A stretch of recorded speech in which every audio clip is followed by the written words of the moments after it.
Mm.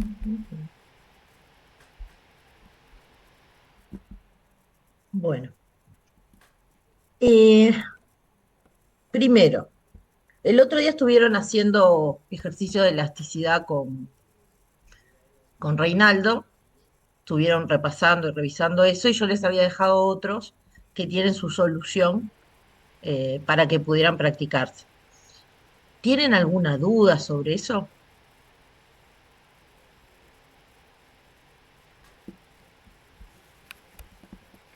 Sí, Luciana.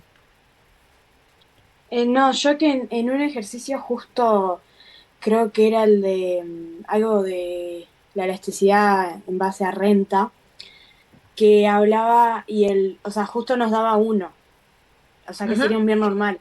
Y a mí después igual me fijé y tú en la corrección pusiste que era elasticidad unitaria, porque claro, al ser uno no puede ni ser, o sea, está en el medio bien de lujo y bien de primera necesidad, ¿no? Sí, Entonces sí. ponemos esto. Es- eh, la elasticidad de ingreso se va a considerar unitaria, ¿no? Ok, Pero yo lo considero un bien normal, porque está, ya está en el más uno. general. Sí. ¿Ah? Dale, muchas gracias. A ver, ¿está algo en el chat?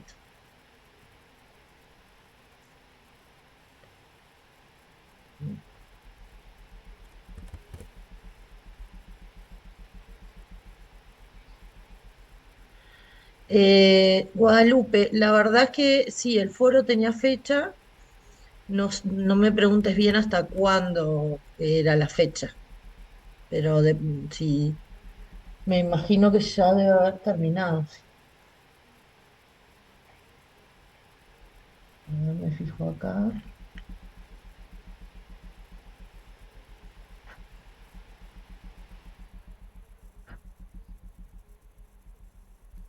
Sí, tenían hasta el 23 de agosto, ya pasó la fecha.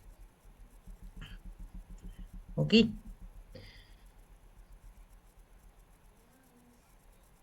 ¿Alguien más? ¿Alguien tiene algún tema más? Me quedamos. Intento que no les dé la ventana así, me pueden ver. Bien, entonces vamos a arrancar con esto. Un poco de forma previa a esto, dentro de los supuestos que estamos dando, nosotros entendimos que el individuo demandando va a maximizar su utilidad, ¿sí? Y eso hace que tengamos la ley de demanda, ¿verdad? Donde a mayores precios menores las cantidades demandadas, a menores precios mayores las cantidades demandadas. Después estuvimos viendo la elasticidad de esas cantidades demandadas y uno de los puntos que trabajamos también fue la oferta. Y en la oferta vimos la ley de oferta, ¿no? Donde el empresario o los productores lo que quieren es maximizar su beneficio, ¿no? Esa maximización de beneficios se hace cuando los precios que reciben son mayores a sus costos. Entonces, cuanto más altos sean los precios y se distancie de sus costos, mayor va a ser el beneficio que tenga el productor. Por ende, la ley de oferta lo que nos decía es que a mayor precio, mayores las cantidades ofrecidas por el mercado. Entonces, llegábamos al mercado y estas dos se encontraban. La demanda, que tiene una relación inversa con el precio, y la oferta, que tiene una relación positiva con el precio. Cuando se logran encontrar, o sea, se igualan la oferta y la demanda, es donde estamos frente a un precio de equilibrio. Ese precio de equilibrio es el precio óptimo, ¿ah? En donde los demandantes quedarían satisfechos y los oferentes también. Pero esto sí no tuvieran, los mercados no presentaran lo que se conoce como fallas. ¿Sí? O sea, en nuestra teoría el mercado va a solucionar por los propios mecanismos de mercado las soluciones óptimas, ¿no? Pero hay casos en los que esas soluciones óptimas no pasan, ¿no? Y es cuando hay un costo o un beneficio que va a recaer sobre un tercero, ¿no?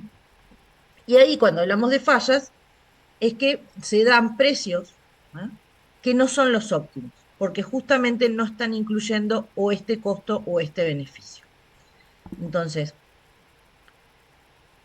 cuando hablamos de fallas de mercado, vamos a estar hablando de circunstancias en las cuales los mercados no van a arrojar el resultado previsto que da la teoría, ¿no?, en términos de precios y cantidades transadas, beneficios sociales y consecuencias para otras actividades.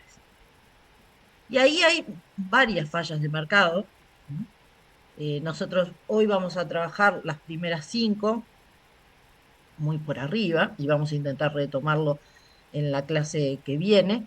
Ahí les voy a decir algo, mi idea era tener la clase virtual el jueves en lugar del martes, pero vamos a tener la clase virtual el martes y el jueves van a quedar liberados para leer, ¿sí?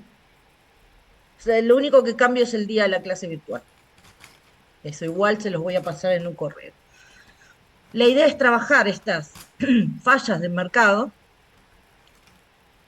y quedarnos con la última, que es mercados no competitivos, porque justamente vamos a hablar, a empezar a hablar a futuro de las estructuras de mercado. Y los mercados no competitivos es una de las estructuras de mercado. Bueno, unas cuantas. Pero no quería dejarlo por fuera de este tema hoy. Entonces, si nosotros mencionamos cuáles son las fallas que presenta el mercado, que no da soluciones óptimas, una de ellas van a ser las externalidades, que son consecuencias sobre terceros. Otra está asociada a los mercados incompletos, que son mercados que no tienen la suficiente cantidad de participantes o no hay atractivo para que algunos participen. Después, los recursos de libre acceso, ¿no?, libre acceso o no exclusión de uso, que son los recursos comunes. Los bienes públicos, en los cuales no hay rivalidad en su consumo. La información asimétrica, que es cuando en un contrato una de las dos partes no tiene toda la información. Y por último, los mercados no competitivos, o sea, mercados en que quien produce tiene cierto poder de fijar el precio. Ahora vamos a entrar en cada uno de ellos.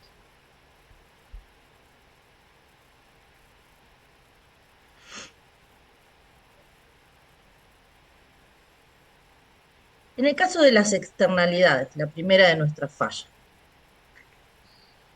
Una externalidad, sufrimos todo el tiempo externalidades, ¿sí?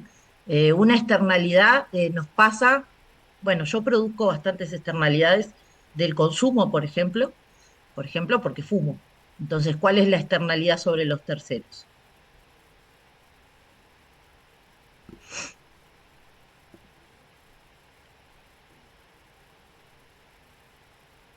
Si fuera por mí, fumaría en cualquier lado. Antes, cuando yo empecé a facultad, se fumaba dentro de facultad, dentro de las clases, ¿sí? Tenía un profesor que se llamaba Reyes Abadí que con el pucho que tiraba ya prendía el siguiente. 3 horas hacía dentro del salón 5. Imagínense lo que era eso. Salías y apestabas. Una externalidad siempre nos va a estar produciéndole, ¿tá? Si a mí me dejaran, yo haría todo el consumo que quisiera de eso, ¿sí? Pero como ese consumo tiene efectos sobre terceros, implica que ahí no están bien asignadas los precios. Yo tengo que pagar más justamente para no generar, incluir ese costo en lo que es mi beneficio, ¿sí? Obviamente que por el propio gusto nadie lo hace y las externalidades muchas veces tienen o requieren que participe el Estado, ¿no?, para que internalicemos ese costo, ¿no?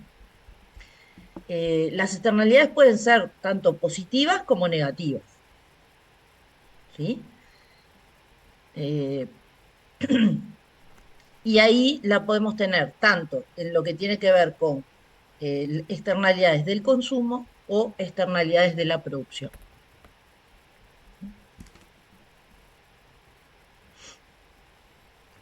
En el caso de una externalidad que tenga un efecto negativo o positivo de la producción o el consumo, lo que se busca es que de alguna forma los agentes incorporen el costo de esa externalidad o el beneficio de esa externalidad. Si yo dejara a UPM sin control, ¿qué haría UPM?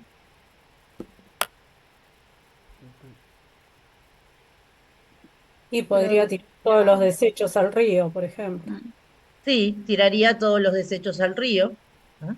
Entonces, ¿cuál sería el costo, cuál sería el problema que generaría eso? Una Contaminación, contaminación. oh, perdón. Sí, Sí, y en realidad deberíamos después actuar para limpiarla, para que esa contaminación no llegue a la población. Si yo dejo sin regulación UPM nunca va a incorporar que se tiene que hacer cargo de esa contaminación, ¿sí?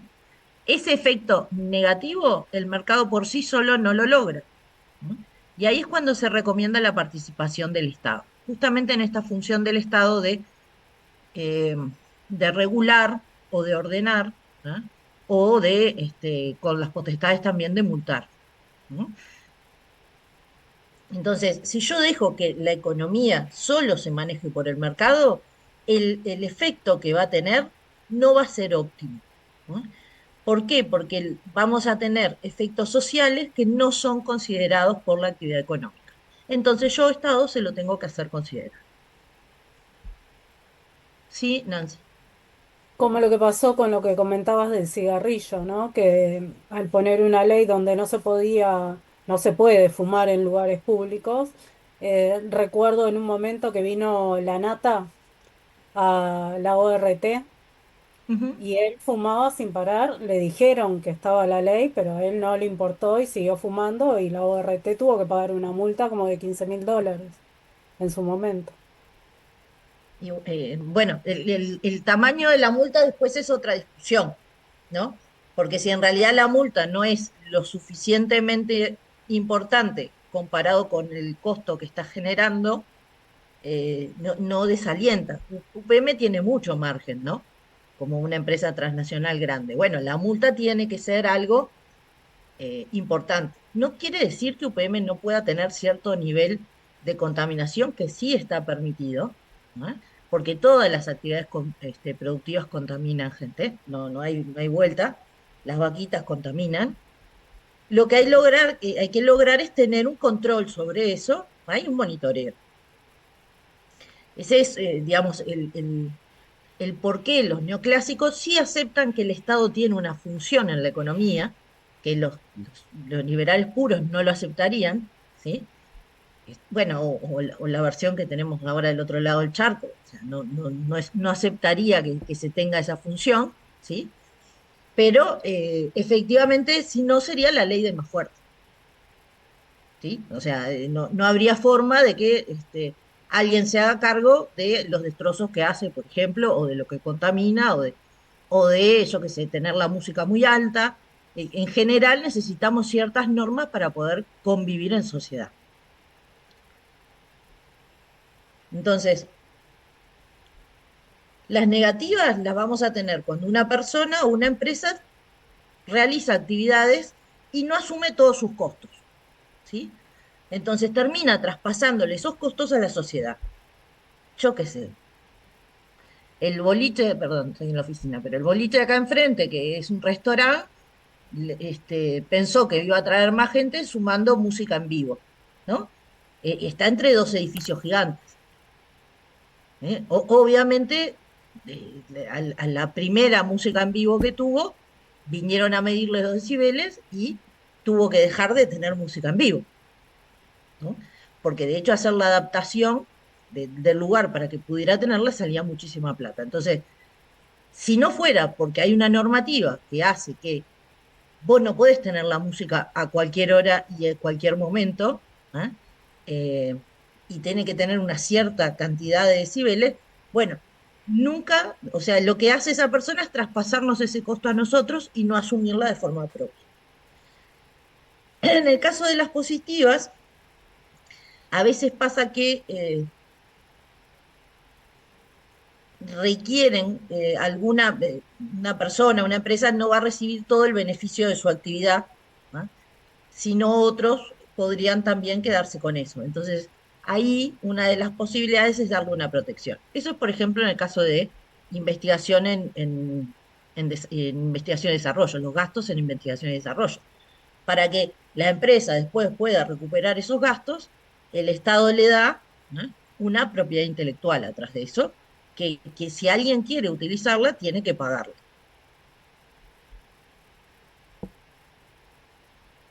A veces nos pasa que las empresas también podrían no dedicar el suficiente gasto en investigación y desarrollo, entonces se busca del Estado, como tiene un efecto positivo para toda la población, subsidiarlo, ¿no? Hay veces que justamente por ese efecto positivo para toda la población, el Estado resuelve proveer, ¿tá?, de forma gratuita algo u obligar a su uso. Esto puede ser el caso de los bienes preferentes, ¿ah?, como por ejemplo las vacunas. Si hay alguna antivacuna, perdóneme, pero yo soy una fiel convencida que las vacunas son las que eliminaron graves enfermedades en el mundo, como la poliomielitis, y obviamente es un beneficio para la totalidad de la población que nosotros tengamos un alto nivel de inmunización de la sociedad. Entonces, ¿puede haber alguien que no lo haga y que se beneficie de eso? Sí. De hecho, si estamos todos muy inmunizados y hay uno que no se inmunizó, probablemente tampoco se contagie, ¿ah? Pero eso es gracias a que se favoreció que el colectivo, ¿ah?, tuviera ese nivel de inmunización. Otro ejemplo de esto es la obligación de usar el cinturón, ¿sí? Si fuera por mí, bueno, salvo que ahora hace pip, pip, pip, pip todo el tiempo, pero capaz que me olvido de ponerme el cinturón, o había gente que no le gustaba usar el cinturón. Bueno, comprueba la diferencia entre las consecuencias de un accidente de tránsito con cinturón o sin cinturón, son importantes, por lo cual es obligatorio. ¿Sí? ¿Por qué? Ahí el beneficio es para la sociedad, porque el costo de salud lo asume la sociedad en su conjunto. Entonces, cuanto menos generen, o sea, cuanto menos se den accidentes complejos, mejor va a ser para la sociedad en su conjunto. ¿Sí? ¿Estamos de acuerdo? Entonces, tenemos externalidades negativas en la producción, como puede ser la contaminación, externalidades positivas en la producción, como puede ser un subsidio a la investigación, externalidades negativas en el consumo, como puede ser el cigarro, y externalidades positivas en el consumo, como podría ser el ejemplo de las vacunas. Hay un cierto tipo de externalidades que a veces se hablan de ellas como posicionales, que un ejemplo de esto es, por ejemplo, en niveles educativos que se alcanzan niveles educativos muy altos, a veces eso genera una externalidad que para un cierto tipo de trabajo que no lo requiere, se exijan, por ejemplo, estudios de posgrado. Porque hay mucha gente que ya es licenciado, entonces se empiezan a diferenciar en otras cosas. Bueno, eso es posicional, básicamente, porque eh, si hubiera sido en otro momento, no estarían exigiendo eso, sino que es que se alcanzó un cierto grado de educativo que entonces hace que se exija, por ejemplo, para un trabajo de telefonista, una licenciatura que no tiene sentido, ¿sí?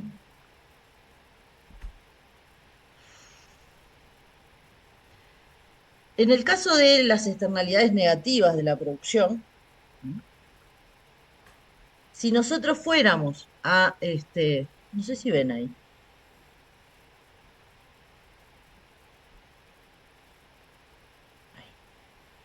si nosotros fuéramos a lo que es el encuentro entre oferta y demanda en mercado, ¿no?, en realidad el mercado produciría hasta este punto, pero es un punto en el cual no está incorporando lo que es el costo social. O sea, hay que de alguna forma aumentar ese costo de producción, ¿no?, para que el mercado lo incorpore. La forma en la que se hace tiene muchos ejemplos, o sea, hay formas de lo más creativas, ¿no?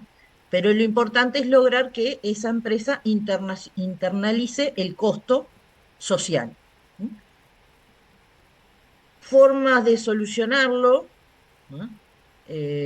Las vamos a ver ahora, pero pueden haber formas públicas en las cuales yo pongo una cierta cantidad de contaminación que estoy dispuesto a tolerar y todo lo que sea por encima de eso voy a multarlo. O genero, por ejemplo, un mercado con una X cantidad de contaminación para todas las empresas y lo que pueden son adquirir derechos de contaminación y de esa forma me están dando plata como Estado para poder yo controlar el tema de la contaminación. Ahí hay soluciones que son públicas o soluciones que pueden ser privadas. En el caso de las que son positivas en la producción, en realidad si nosotros dejamos a las empresas solamente invertir por lo que van a poder recuperar, probablemente no aumente el desarrollo tecnológico. Entonces, muchas veces lo que se hace es disminuir los costos que tienen las empresas para poder hacer esa inversión mediante devoluciones impositivas, mediante llamados con subvenciones y demás, para que la empresa en vez de dar lo que, producir lo que el mercado le dice, produzca más para el bien de la sociedad. ¿Sí?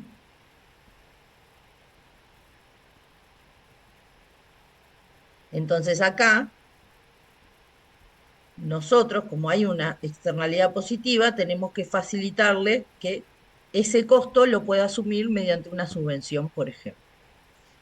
En el caso de las externalidades negativas en el consumo, ahí tenemos que el valor social de ese consumo es menor que el valor privado del consumo. ¿Sí? Eh, el valor privado mío de fumar es mucho más alto que el valor social, porque afecta muchísimas cosas. Entonces, lo que tengo que lograr, ¿sí?, es ver cómo hago que se internalice esa persona. ¿Cómo hacemos nosotros para internalizar el costo de fumar? Y bueno, entre otras cosas, está prohibido en una cantidad de helado y también tiene un impuesto sobre su precio. Entonces eso hace que sea mucho más caro el bien para mí, que soy fumador. ¿Sí? Entonces lo que tenemos que lograr es que el consumo de ese bien que afecta al resto, bueno, sea disminuido por muchas vías. ¿No? Digo, hay, de hecho, hay lugares en que se pueden fumar, por ejemplo, solo en algunas calles. O por ejemplo, no se puede fumar en las playas. Hay un montón de reglamentaciones que cada vez van aumentando más, justamente para terminar con la externalidad negativa del consumo. Y acá, en las positivas del consumo, lo que nos pasa es que el valor social es mayor que el valor privado, ¿no? Por lo cual nos puede llevar a consumir una cantidad menor de lo que es socialmente deseable. Probablemente, nosotros los uruguayos tenemos bastante locura con las vacunas, diría la verdad. Los movimientos antivacunas acá no son tan importantes como puede estar pasando en otros lugares. Este, pero si a mí no me estuvieran, no me lo exigieran en el carnet de salud, probablemente no me daría tan seguido la BCG, ¿no? No, la BCG no. ¿Cómo es que es cómo es la vacuna, la que te piden el Tetánica, carnet de salud? La antitetánica. La antitetánica. Yo la recontra tengo porque siempre me olvido. Ahora por suerte hay un registro, pero siempre me olvidaba de la vacuna, entonces cada vez que me iba a sacar el carnet de salud me vacunaba. Ahora la dan como por 35 años, maravillosa. Mi hijo la tiene hasta como el 2053, yo me quería matar cuando lo vi. Este, pero básicamente, probablemente, si no me lo exigiera el Estado en mi carnet de salud, en mi carnet laboral, probablemente no me la diera. ¿No? Y justamente por eso, porque en realidad no le doy el valor privado que realmente tiene el valor social, que es mayor, para poder tener un grado importante de inmunidad. Por eso cada vez más se van agregando nuevas vacunas a el sistema de vacunación.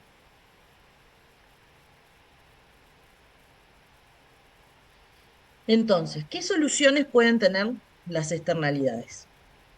Hay soluciones, ¿no? Eh, que pueden ser privadas o públicas, ¿no? Las públicas son en las que participa el Estado. En las privadas, muchas veces lo que se busca es entre privados manejar ciertos códigos, ¿sí? Este, códigos de conducta de las empresas, las organizaciones sociales que buscan, por ejemplo, disminuir el tabaquismo, entonces están por el control del tabaquismo.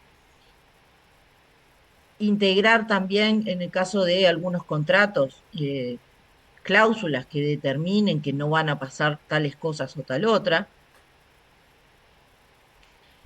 Y a veces también, de acuerdo a que se conozcan bien los derechos de propiedad, se puede buscar una solución que implique un pago, ¿no? Eso es lo que se conoce como el teorema de Coase. Básicamente, si yo vivo en un apartamento y tengo un perro, ¿no? que ladra mucho, ¿no? Y mi vecino no tiene perro justamente porque no quería esa dificultad, bueno, me puede exigir ciertas cosas, ¿no? Por ejemplo, que no ladre entre los horarios que no está permitido, ¿no? Pero también podría exigir un pago a cambio de tolerar, ¿no? eh, básicamente los ladridos de Juanita, ¿sí? Entonces, en realidad no he llegado a ese extremo con mi vecino, pero sí intento que la Juana no ladre en ciertos horarios, porque además tiene un ladrido potente que llega a toda la manzana. En el caso de las medidas públicas, ¿no? Ahí vamos a tener fuertemente lo que tiene que ver con control, con regulación, ¿no? Que puede ir desde establecer su no consumo o su no producción, o puede ir a establecer ciertas cuotas y por encima de eso eh, lograr que se puedan poner precios o que se puedan poner multas. Y también buscar, por ejemplo, generar un mercado de contaminación, por ejemplo, en el cual se establezca cuál es la contaminación total y se puedan vender como licencias para contaminar, ¿no? Es otra de las formas y es parte de la base de los créditos de carbono. Entonces, como les decía, las privadas las tenemos acá. Es muy común a nivel agrícola que se hagan acuerdos, por ejemplo, en temas de cuando se rienda la tierra y eso, qué tipo de tratos de productos se pueden trabajar ahí. Lo mismo que cuando hay arrendamientos de apartamentos, por ejemplo, en un edificio, te dicen qué puede haber y qué no puede haber, ¿sí? No solo si puedes tener perro o no puedes tener perro, sino además hay actividades que no están permitidas en algunos apartamentos y eso depende de su reglamento de copropiedad, que no es otra cosa que la voluntad de los privados, ¿no? De quienes tienen una parte de ese edificio. En el caso de las medidas de control, les dije, podemos prohibir una conducta. Alcohol cero es un buen ejemplo, ¿sí? Porque efectivamente eh, las consecuencias de no estar controlando el alcohol cero tienen consecuencias sociales para el resto de la población muy importantes. El obligar a lo que le llamamos ciertos bienes preferentes, ¿no? A su uso. Y después los reglamentos o estándares de lo que es aceptado, por ejemplo, lo que tiene que ver con máximo de decibeles aceptable, máximos de carbono aceptable. Y esas políticas públicas las podemos basar en el mercado, donde en realidad lo que hago es colocarle un precio a la polución ese precio lo que va a determinar, de acuerdo a ese impuesto, es un impuesto que va a determinar, de acuerdo a la demanda, cuánto es la cantidad que se puede contaminar. De otra forma, lo que hago es ponerle permisos a la contaminación y ahí lo que ofrezco son derechos de contaminación que las empresas pueden adquirir. Siempre lo que determino es fijando un óptimo de cuánto puede ser el total de contaminación. ¿Mm?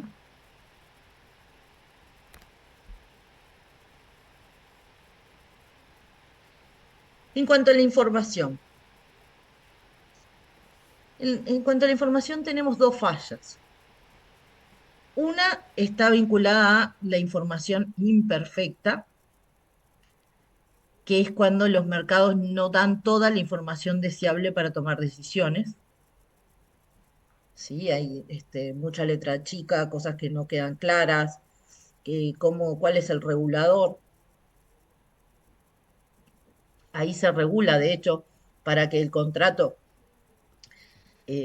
contratos que se establezcan tengan la mayoría de las condiciones, y por eso, cosa que nunca leemos, pero aceptamos siempre los términos y condiciones de todo lo que usamos, ¿no? Eso es porque están obligados a hacerlo, porque si no, no lo harían. Y después un tema que es importante es la información asimétrica. Entonces, la información asimétrica se nos puede presentar en cualquier relación de consumo, ¿no?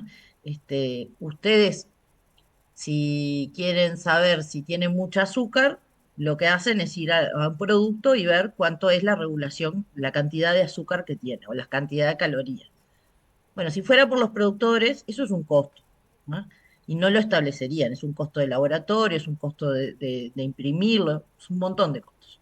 Entonces, lo que hace ahí, el Estado determina qué información sí o sí el productor tiene que ofrecerle a los consumidores, ¿no? Otra obligación, las fechas de vencimiento. Sí, Víctor. No, que ahora que está diciendo, en ese sentido la información asimétrica también tiene que mostrar el origen de importación del país, de dónde proviene el país original, el país del producto. Sí, y las características del producto. Porque a vos de dónde proviene, capaz que te cambia más o menos, pero sobre todo las características del producto. O sea, qué contiene. Y de hecho, en temas de salud se ha buscado que eso además sea llamativo, ¿no? Es que los octógonos lo que hacen es eso, ¿no? Poner visualmente para los consumidores que tiene exceso de grasas trans, exceso de azúcar, exceso de sodio. Y donde agarran una que tiene los cuatro, se quieren matar. Nunca les ha pasado que van a agarrar algo y ven todos los costos y decís, ay, capaz que no. Pero bueno, también pasa en otros mercados, como el mercado laboral, ¿sí? Quien contrata tiene mucha más información que el empleado, ¿sí? El empleado sabe lo que trabaja, cuánto da, pero no conoce la totalidad del negocio, ¿no? Hay una cantidad de asimetría en esa relación, que además el derecho laboral, por ejemplo, intenta apoyar siempre al trabajador justamente por esta asimetría, fundamentalmente de poder también. Entonces le da derechos. No puede tener un despido indebido, no puede, una cantidad de cosas que se establece. ¿Sí? Otro ejemplo de esto, que voy a achicar un poco esto, es el de los bienes. Los bienes que todos conocemos son los bienes privados, por ejemplo, ¿ah? ¿Por qué son bienes privados? Porque competimos en consumirlo, ¿sí? Y a su vez, si uno no paga el precio, yo puedo no darle un bien, lo puedo excluir, ¿sí? Eso es un bien privado. Son excluibles y rivales en el consumo, ¿no? Pero pasa que no todos los bienes son así, ¿no? Hay bienes que son, por ejemplo, el caso de los recursos comunes, no son excluibles de, de poder participar de ese. recurso común, pero sí somos rivales. El mal uso de ese recurso común puede terminar con el recurso. ¿Mm? Entonces, por ejemplo, el medio ambiente es un recurso común, ¿ah? Entonces debe ser protegido por el Estado. Eh, la cantidad de peces que hay en el mar, ¿ah? También es un recurso común, entonces tenemos que lograr que los momentos que se desova, por ejemplo, no se dé pesca y se van a dar pesca sobre algunas especies y no sobre todas. Hay otros bienes, ¿sí? que son, que son conocidos como los monopolios naturales, ¿sí? que un monopolio natural en realidad puede excluir a alguien de su consumo, pero que se sume uno más a consumir no le cambia, no es rival al momento de producir. ¿Sí? Entonces, en realidad, podríamos darle electricidad a todo el mundo, porque que se sume uno más no me complica en un sistema donde yo ya tengo montada una red. Pero como son excluibles, le aplico un costo. Y los que son más difíciles, ¿eh? son los que consideramos bienes públicos. ¿Por qué? Porque son no rivales, o sea, todos podemos consumirlos sin problemas, pero tampoco son excluibles, entonces yo no puedo recuperar un costo. ¿No? Caso de un faro. O sea, el faro funciona, todos vamos a ver la luz del faro, y yo no puedo excluir a nadie que vea la luz del faro, pero nadie me va a pagar. ¿Ustedes pagarían plata por un faro? Y no, porque ya yo no tengo barco que se hagan cargo los otros, ¿sí? Entonces, esos bienes públicos que yo no puedo excluir, pero que no son rivales, el Estado tiende a proveerlos. ¿No? Eh, por ejemplo, un faro, por ejemplo, la defensa nacional, etcétera.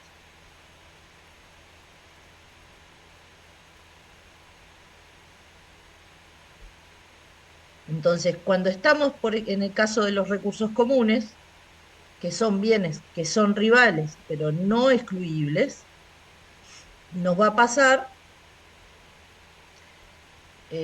lo que se conoce como la tragedia de los recursos comunes, ¿sí?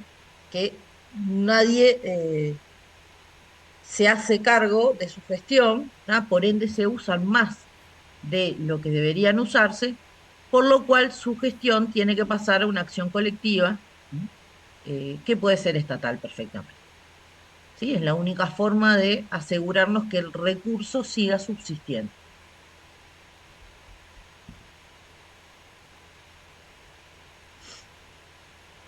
Y en el caso de los bienes públicos, se tienen que financiar, ¿no? a partir de impuestos generales, porque como no puedo excluir a nadie, no puedo cobrarle a nadie. Entonces, básicamente tienen que salir de los impuestos coercitivos que tenemos sobre toda la población. Muchas veces alguien se beneficia de este tipo de bien, ¿no? pero evita pagar. Es lo que usualmente se le llama un consumidor parásito. Por eso es que no logra establecerse otra forma que no sea a partir de los impuestos generales del Estado.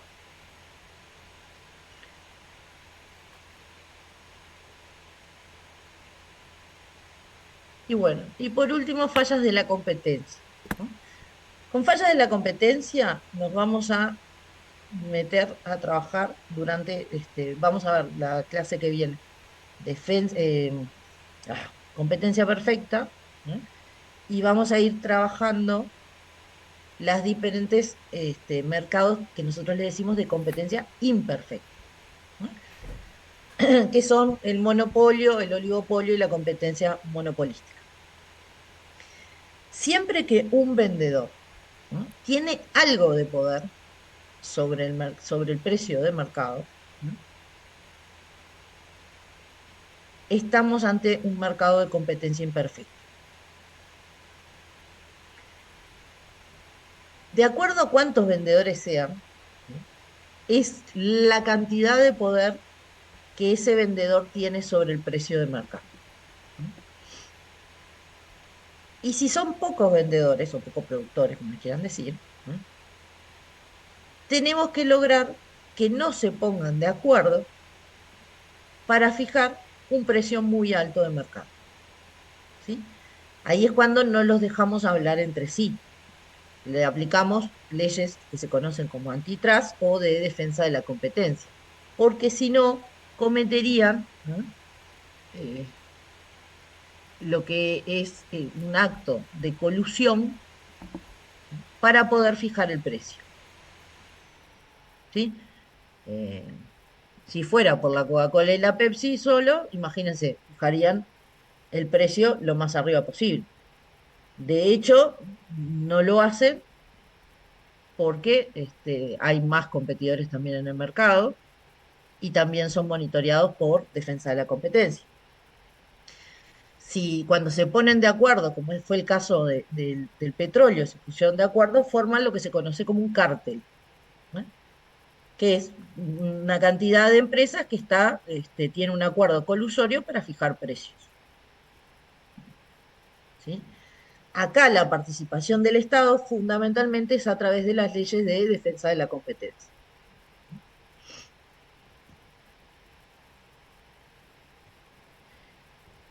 En el caso de polio, significa vendedor, ¿sí? Monopolio sería un vendedor, oligopolio serían pocos vendedores, y el caso de la competencia monopolística, ¿no? Es un caso especial, ¿no? Que un productor, por más que sea pequeño, puede diferenciarse en su producto y por ende cobrar un precio mayor. Si nosotros vamos a la cantidad de poder sobre el precio, bueno, el monopolio tiene el total poder sobre el precio, el oligopolio no así, si no trabaja de forma colusiva, y la competencia monopolística tiene un poquito de poder sobre el precio, ¿sí? Por ejemplo, aquellos que se diferencian por algo, diferencian sus productos por algo. Yo siempre pongo el ejemplo. Los panchos de la pasiva son cada vez más pildoritas y cada vez salen más caros, ¿sí? Y así hay muchos que logran, por ejemplo, las peluquerías. ¿No?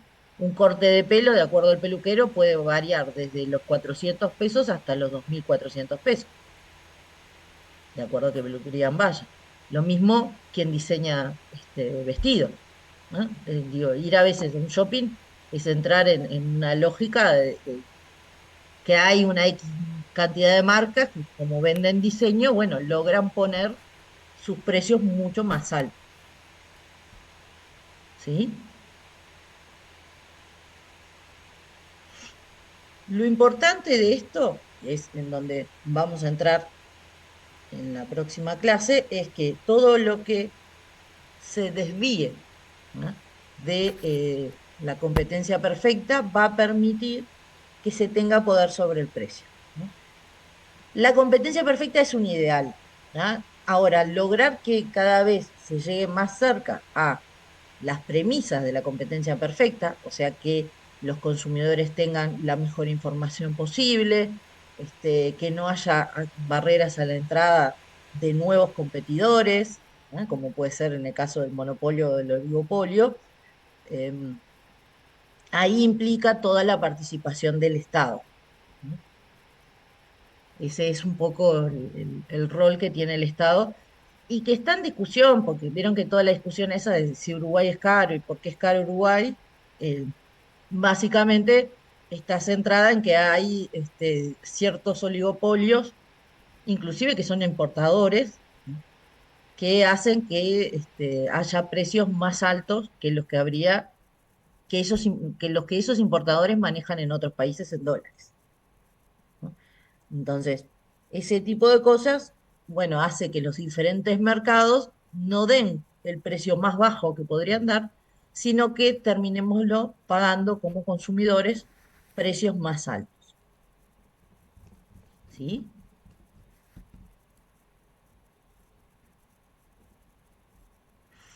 ¿Dudas de esto?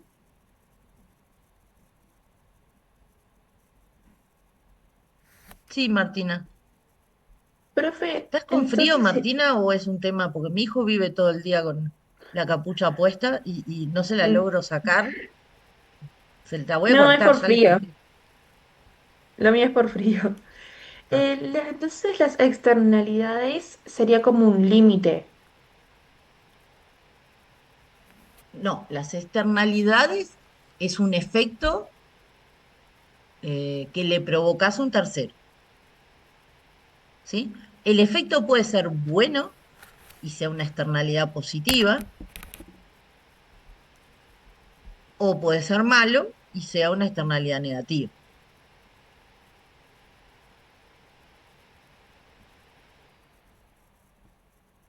Y la diferencia es que es más fácil para nosotros entenderla desde el consumo, ¿sí? Porque todos sabemos lo que es que te hagan una fiesta abajo, con volumen a todo lo que da, o sea, y por qué hay que regular eso. Y en el caso de la producción a veces es más difícil de entenderlo, pero en ese sentido hay que lograr que la producción incorpore el costo social que produce, ¿sí? Y por eso exigimos una cantidad de cosas a las empresas, que se hagan cargo de un montón de costos que las empresas no se harían cargo si no se las obligara a. ¿Sí? Yo qué sé, los seguros de empleo.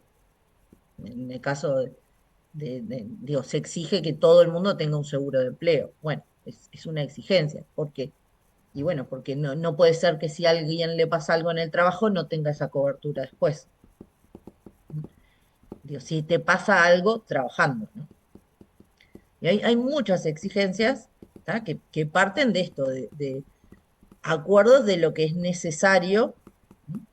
Para justamente no cargar a terceros con ese costo social, ¿sí?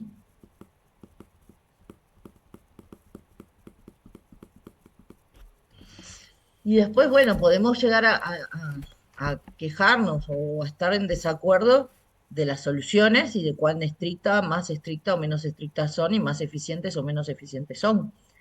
Pero por lo pronto, desde los marginalistas hasta acá, todos están de acuerdo que estas fallas implican que el Estado tiene que involucrarse para conseguir, ¿no?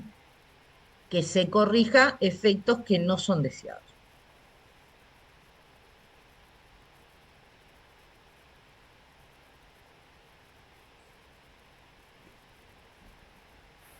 ¿Sí? Este tema, ahí yo les dejé algunos, bueno, ahora después se los subo, igual se los mandé por ahí. Les dejé algunos recursos, capaz que no sé si algunos no esté funcionando, pero es un tema que está un poco, si entran en el Samuelson, está un poco dividido. ¿Ah? Toma el tema de las externalidades en una página, o sea, tendrían como que buscar más fallas del mercado, externalidades, o sea, ¿qué les va dando? ¿Ah? ¿Qué les iba a decir? ¿Tienen? Espérenme que ya les digo. Si se me prende esta computadora.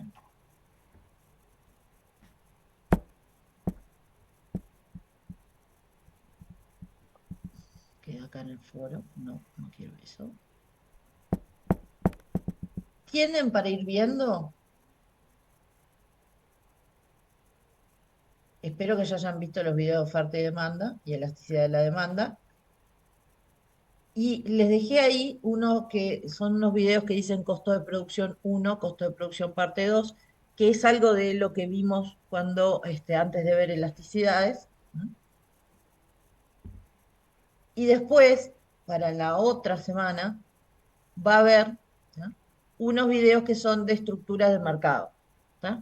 ¿Qué es lo que vamos a empezar a ver con esto de competencia perfecta, monopolio? ¿Sí? Entonces ahí tienen un video de estructura de mercado, uno de competencia perfecta, uno de monopolio, y sería bueno si pueden, son videos cortos, o sea, no son muy largos, si les pueden dar una visión, porque así podemos como intercambiar un poco más. Eh, Entonces, la clase que viene sería el martes, que quedamos el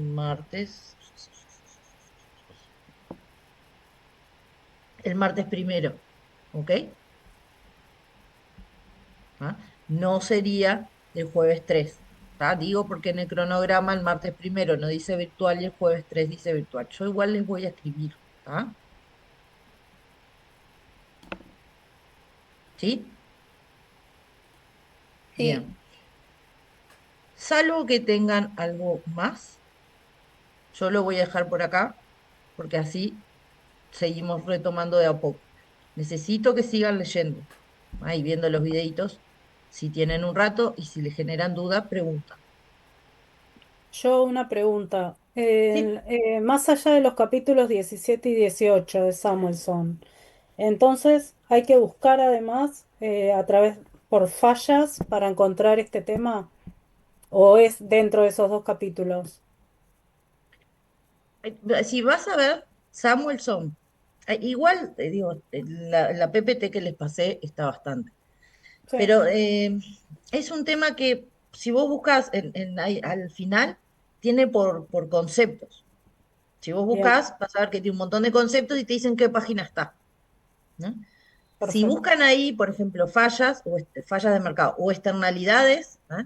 Van a ver que externalidades lo pone un poco el medio ambiente, o sea, está como medio distribuido, ¿ah? No solo en esos capítulos, ¿tá? O sea, lo que decía era, revisen ahí a ver si pueden llegar, porque aparte de esto, está pensado con mi edición del Samuels, ¿sí? Que no necesariamente, la mía física, que no necesariamente es la que cualquiera de nosotros está usando. Sí, Luciana. No, profe, ahora que mencionaste lo de los videos, si teníamos alguna duda, yo estuve Sí, viendo el de la semana 4, si no estoy mal, creo que es el de oferta y demanda, la parte 2 y parte 4, que en sí. uno menciona el hecho de cuando aumenta el precio de los recursos, disminuye la oferta, pero si disminuye el precio de los recursos, también disminuye la oferta y ahí como que me mareé un poco. Y te quería preguntar eso. Sí, porque Pero ya, no te acordás en cuál de los dos es. ya me fijo. Eh, creo que es el primero. A ver si lo. Que El empiezan primero a dice la nombrar. oferta. eh, creo que es acá. En el primero, en el minuto 3:50 puede ser. Ahí que hace como un resumen al final que dice precio, recursos e insumos de producción. Aumenta el precio de recursos, disminuye la oferta, disminuye el precio de recursos, disminuye la oferta. Entonces me mareé porque como que asumí que era contrario. Entonces quizás estoy mal yo. En el primero, en el minuto 10. ¿Cuál En oferta? el, en el, en el de la semana 4 minuto 3:50 si no estoy mal, por lo que estoy viendo acá.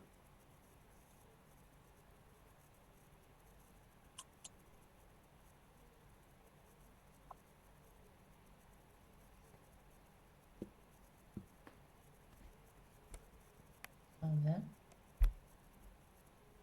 Ahí está la ley de oferta.